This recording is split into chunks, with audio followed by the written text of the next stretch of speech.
let's talk about the principles of effective delegation, what I call the art and science of delegation. I love this quote, and I don't know who said it. When in charge, ponder. When in trouble, delegate. When in doubt, mumble. That's, I got to tell you, we want volunteers. We talked about that. People of character, chemistry, competence, confidence, and cash. Yes, okay. The problem sometimes is we don't know how to delegate, how to use those people. They have all those things in place. And as I began to develop even more in leadership, some of the men in the corporate world are born-again believers that came to me and they were worried about me. They said, you're doing everything. You're doing everything. Because my attitude was, I want it done my way, and it's my way or the highway.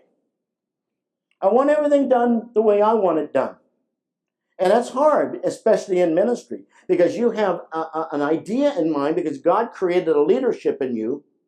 You wouldn't be in this workshop if you weren't a leader. Because it's not non-leaders that need to be concerned about this.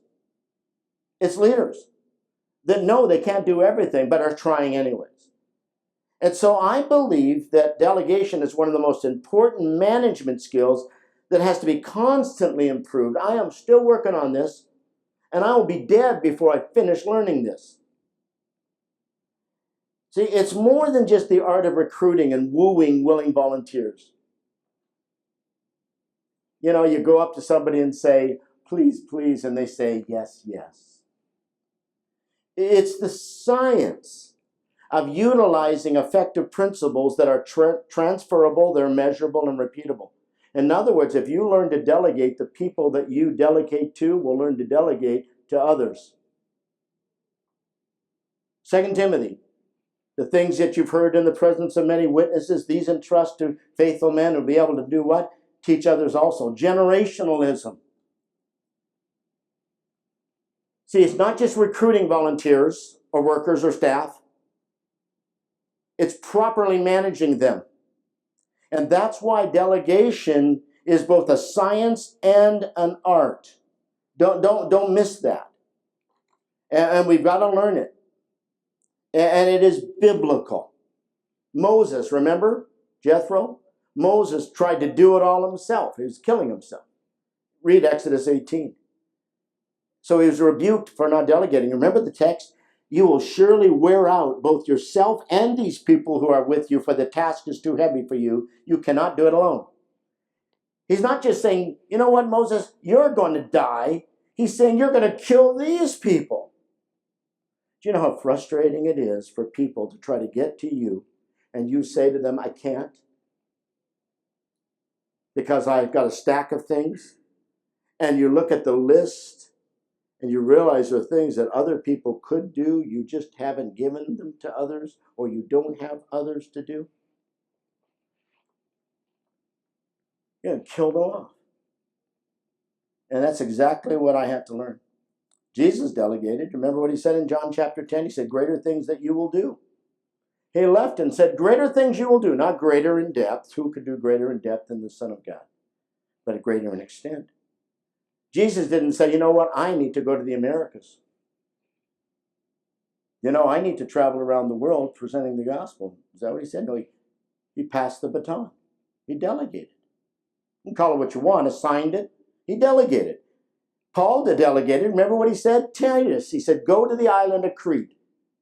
Produce what is lacking. Titus chapter 1, verse 4. He sent Timothy to Thessalonica. Remember that? He sent Paul. He sent Silvanus or Silas as well. We're called to equip people. What is that? That's delegation. Ephesians 4:11, my job is not to do the work of the ministry, it's to equip others to do. I tell my staff all the time, my pastors on my staff, I don't hire you to do the ministry, I hire you to equip others to do the ministry. If I paid every minister, I'd be paying everybody that changes diapers or opens doors. I hire equippers. Equippers and delegators are the same people. Delegating means letting others become the experts and hence the best. I would submit to you that delegation is another word for discipleship. Now, there is a difference, folks, between dumping and delegation. I've taught this seminar before, and the guy said, oh, yeah, I'm just going to have everybody do everything. No. I'm just going to go fishing. No. Dumping is giving responsibility without proper training and oversight. You got a pile of things to do. Here, you do it, you this, you do this, you do this. Really? That's not what I'm talking about. I'm not talking about emptying your desk of a pile of things that you have to do. Delegating is giving responsibility to others with proper training and active oversight. There's an old saying, delegating works, provided the one delegating works too. You know, you don't delegate so that you don't do anything. You delegate so you can do the right things.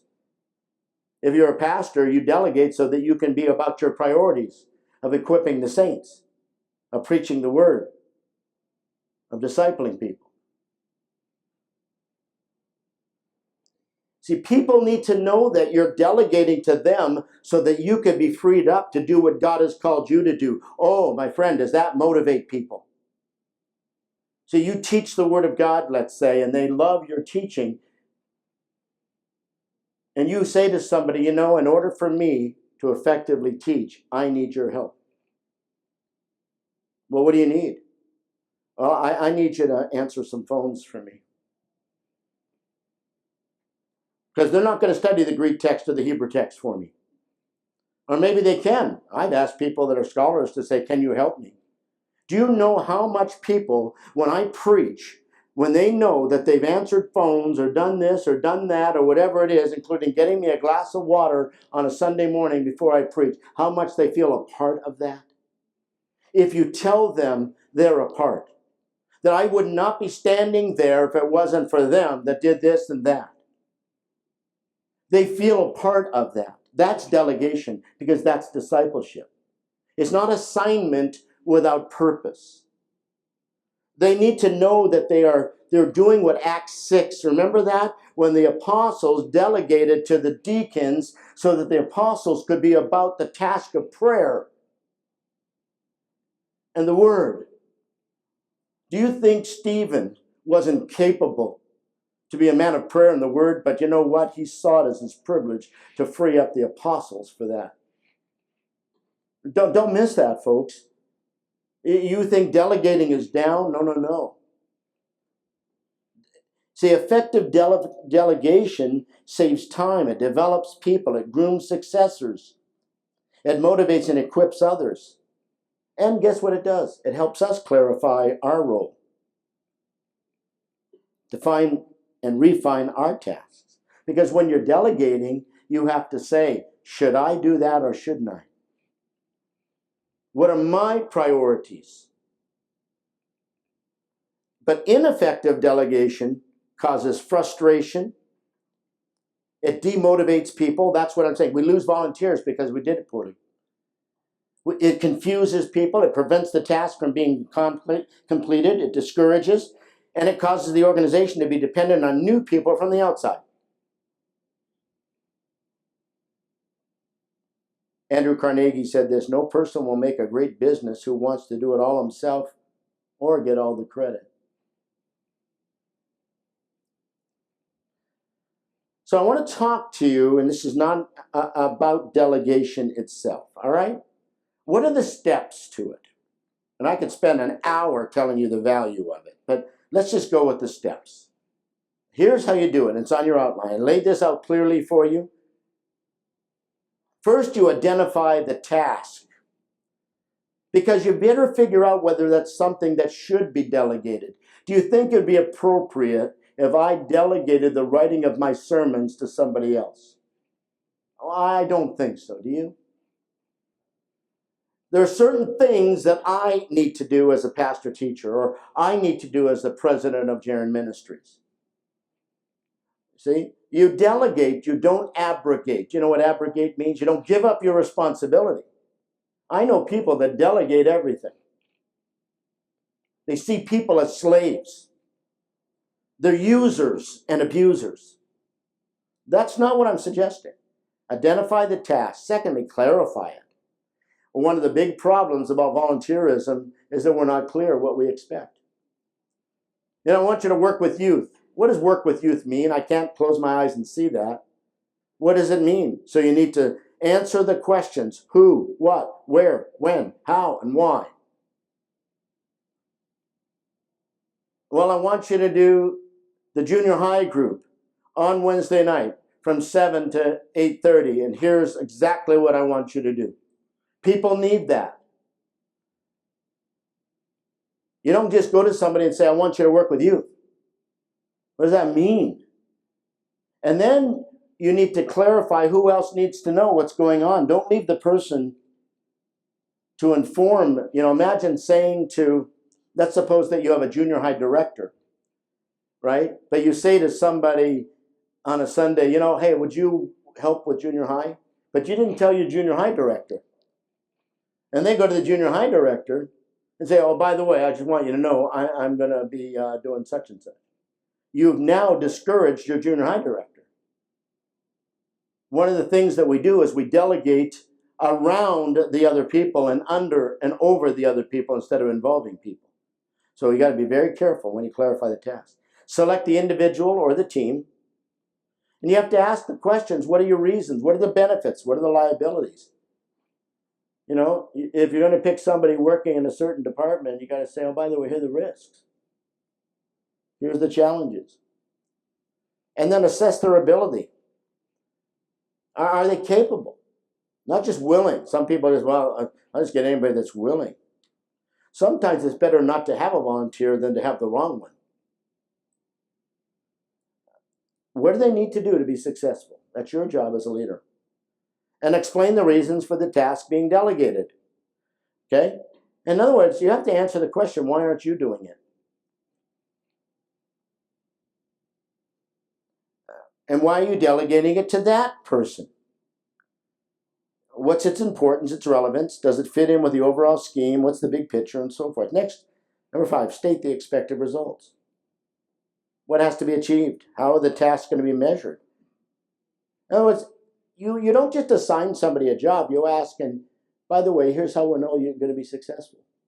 Here's what it'll look like. And if you don't know what it looks like, and you expect your volunteers to know what it looks like, let's say a simple thing like you're going to have somebody count the money at your church. You're going to have a group of volunteers do that. All right, so what does success look like? Well, first of all, do you know what you're doing here? Is that you're handling the gifts of God's people to their Lord. That's not just money. It's their worship expression.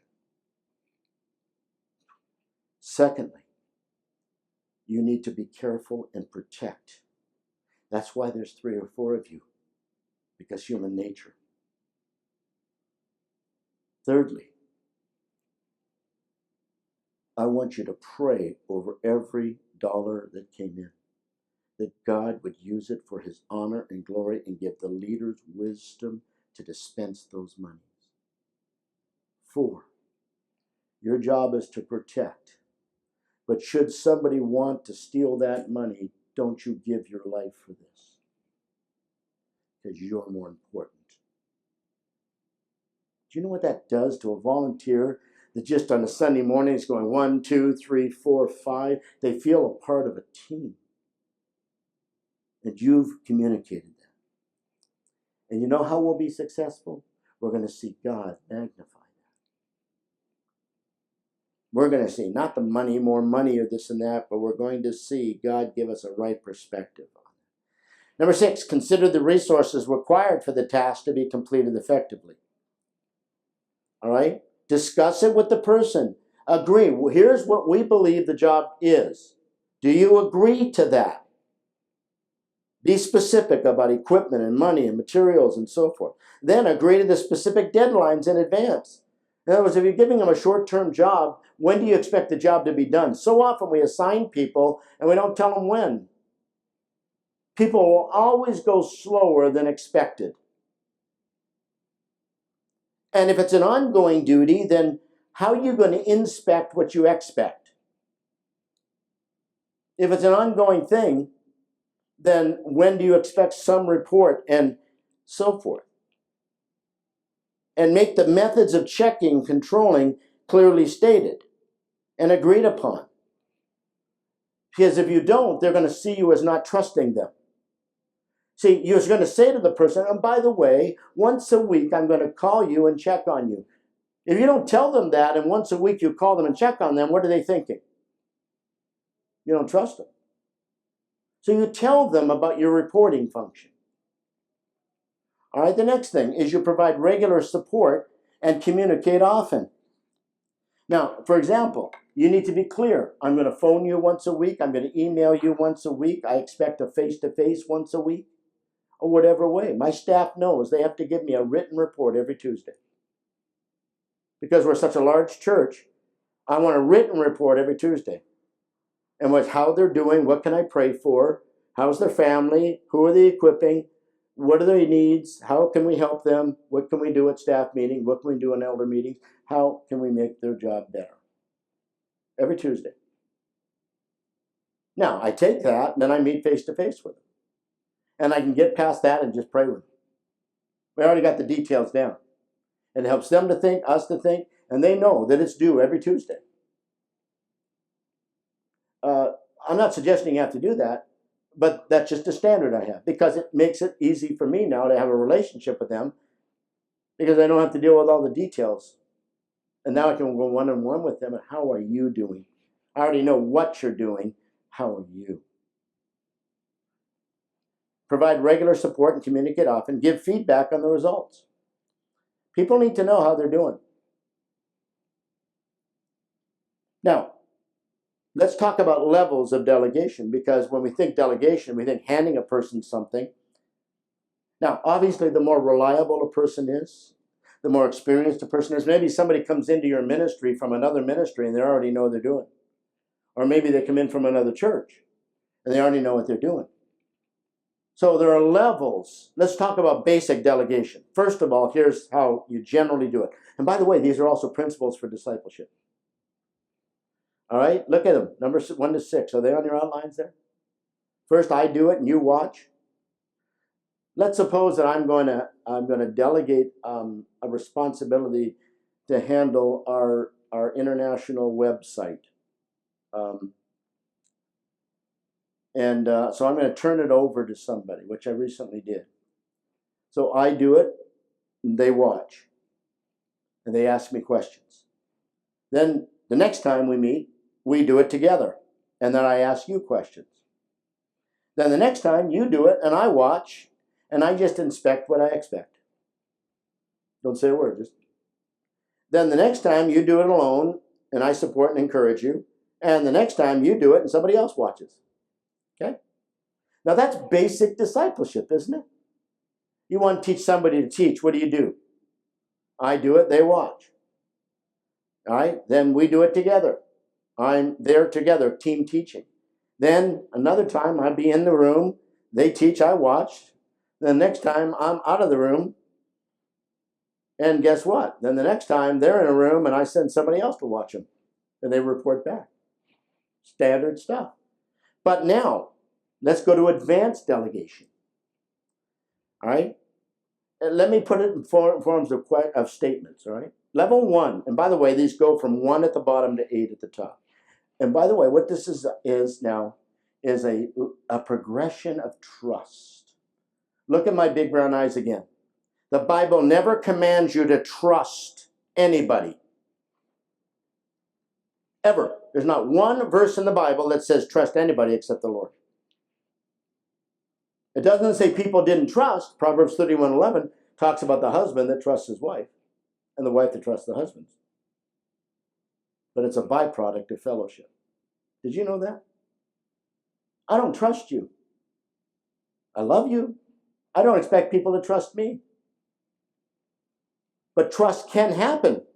It's just not commanded. So this is a trust process. I trust lots of people. I don't have to, but I do, because we're at this level of 8. It starts with level 1. All right? So you delegate something. All right? You wait to act until I tell you. That's what you're saying to a person. Level 1 is, I want you to do something, but you wait until I tell you to do it. Do exactly what I want you to do. Follow these rules precisely. There's no freedom you have. That's level 1. Isn't that how you start? But level 2 is I want you to look into this. Tell me the situation. I'll decide what to do. You have an idea. I want you to now tell me what you think, and I'll consider it. You're asking for investigation. You're asking for analysis, but no recommendation. And the person delegating retains the responsibility for assessing the options prior to making the decision. But what I'm doing is testing this brother to see how he investigates. Level 3, I'm saying to him, now I want you to look into this, tell me the situation, and then I want your opinion on what we should do. What have I done now? I'm sharing the decision process with him. You see how the trust is building? Started out saying, I'm going to tell you what to do exactly what I want you to do it now, tell me you did it. Next one is, I want you to kind of look into the situation, and I'll tell you what to do. Third one is, I want you to look into the situation, you and I are going to decide how we should do this. Well, what's he doing? Now, these can happen pretty fast. Level 4 is, I want you to give me your analysis of the situation, give me your reasons, your options, the pros, the cons, and we'll discuss it, and then you're going to decide, and I'll back your decision. Wow. And some people are immediately at level 4 because you have some history. But too many people start at level 4 instead of starting with level 1, and that's where you get in trouble. Number 5, decide and let me know your decision, then go ahead unless I say not to. All right, I want you to go out, investigate, decide what you're going to do in the junior high department. Let me know what you're going to do, and if there's no problems, we'll keep going. Okay? That's all right. You're now controlling the action. All right? You're still watching. Number 6, I want you to decide, I want you to take action. Let me know what you did, and let me know what happened. Number 7, decide, I want you to take action. And by the way, you don't need to check back with me because I trust you. Wow, pretty good place to be.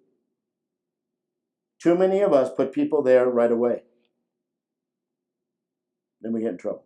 Level 8, I want you to decide where the action needs to be. All right? I want you to manage the situation, and it's your responsibility. Level 8 means now that you have the most freedom you can give to a person without them having your job. Pretty good place to be, isn't it? Now, what happens then if the expected job doesn't get done according to the plan? You got to start asking yourself, was I clear? Did something unexpected happen? You know, you send somebody in a ministry, and suddenly what happens is that the staff leaves, the other people leave, or 3 families move out of the area. Something unexpected happened, and things change. Or maybe the person wasn't capable. Or maybe you got in the way, you the supervisor. I cannot tell you how many times I have messed up ministry. You know, I got in the way. People were doing fine, and I had to add my 2 cents. Let's go on. What happens if I get blamed for its failure and lack of completion? Obviously, delegation means letting people make mistakes, right? You're not going to be an effective delegator. But what happens then if you get blamed? You're a pastor, you're a director, and your volunteer, your person under you messes up, and everybody's going to mess up. But here's where, look at me now, you have to make a distinction between blame and responsibility. Don't miss this. Blame says it's my fault. Responsibility says it's my responsibility. It's my oversight. See, there have been plenty of times, things happen at the church all the time. Things happen at your ministries all the time. People mess up. I'm not to blame, but I am responsible. So you can say it's not my fault, but you still take responsibility, right? If that person is under you, you are responsible. You don't get to say, it's not my responsibility. You just simply, in your brain, are saying it's not my fault. So you can delegate authority, but you can never delegate responsibility for delegating a task to someone else. You're responsible. If you assign a person a job, a task, whether paid or volunteer, you're responsible. You may not be to blame. And if you pick the right man, fine. If you pick the wrong man, then the responsibility, as he says here, is yours, not his. Theodore Roosevelt said this. He said, the best executive is the one who has sense enough to pick good men to do what he wants done, and self-restraint enough to keep from meddling with them while they do it. That's proper delegation. All right? Well, let me take your questions. That's a lot to try to ponder. That's why I put this out in a detailed worksheet. I designed this for me. I didn't design this for you. I designed this because I was going to die. And I got to tell you, this has saved my neck. I'm not going to say I'm a master delegator, but I can tell you this. My things to do on my cell phone, there are 236 things to do. I counted yesterday. You know what I will do? On the way home, I will start the process of assigning those responsibilities. And then I will design a system by way of then inspecting what I expect. It doesn't matter how big your list is or how many people you supervise or don't. Delegation is discipleship. And here's what I think. I would much rather have somebody else do it than me. So my first thought whenever a responsibility comes is I wonder who I can get to do that. Because what a joy it is to pass the baton. Part of that is I'm 64 years old. I'm not going to live long. I'd like to live to 100. So I might as well start delegating now. And I am. And a lot of the things that I used to do, I don't do, that I could probably even do better than the ones that I delegated it to, but that's irrelevant. My job is to disciple, to equip, to pass the baton, and to get as many people involved in kingdom work as possible. When I was in India, I went into a store. I'll close with this. And I bought a spoon. And there was one person that opened the door. Count these. Another person that walked me to the spoon rack for my wife. A third person who took the spoon from the rack and handed it to the girl at the counter. A fourth person who took it from the counter, wrote a receipt, went and put the receipt, the spoon in a bag, and a fifth person who took my money, and a sixth person who walked me out of the store, and a seventh person, or really the first person that opened the door. 6 people to buy a $5 spoon for my wife. All of them had jobs. And I laughed at that until I thought, that's their bowl of rice. That's their bowl of rice. And I thought, you know, in the body of Christ, there are plenty of people who can be doorkeepers in the house of the Lord. There are plenty of people that can do simple tasks in a mighty way. Because when Jesus washed feet, he taught us a principle. A basic principle.